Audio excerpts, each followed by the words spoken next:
It's only the third impeachment trial of a president in history, after Andrew Johnson in 1868 and Bill Clinton in 1999 were both acquitted in the Senate process and not removed from office. And while this serious exercise will now begin to unfold against President Donald Trump, the political theatre, given divisions between the two major parties in an election year, are likely to be ever present. Democratic impeachment managers appointed by Speaker Nancy Pelosi last week believe they have an unassailable case against the president, arguing that he illegally withheld congressionally approved military aid for Ukraine in exchange for political favors that could influence the 2020 presidential election. In addition, they argue he obstructed Congress during its impeachment inquiry. President Trump acted in a manner contrary to his trust as president and subversive of constitutional government, to the great prejudice of the cause of law and justice, and to the manifest injury of the people of the United States.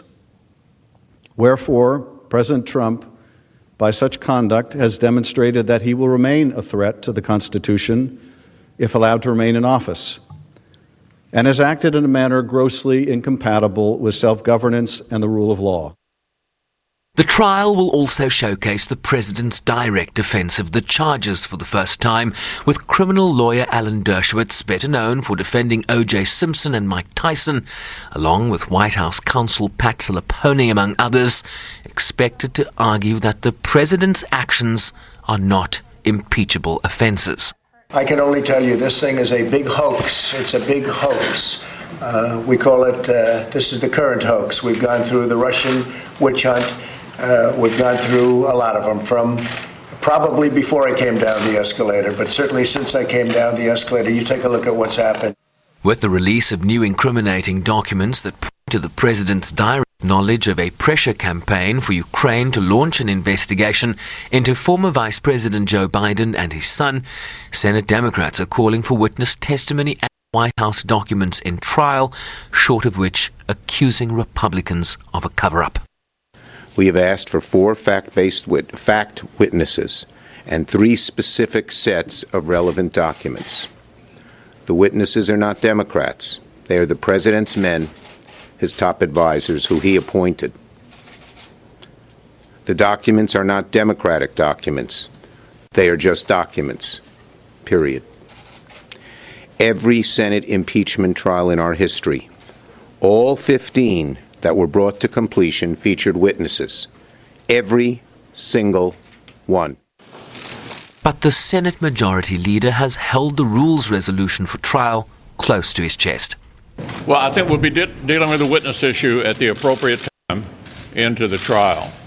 And I think it's certainly appropriate to point out that both sides would want to call witnesses that they wanted to hear from. So when you get to that issue, I can't imagine that only the witnesses that our Democratic colleagues would want to call would be called.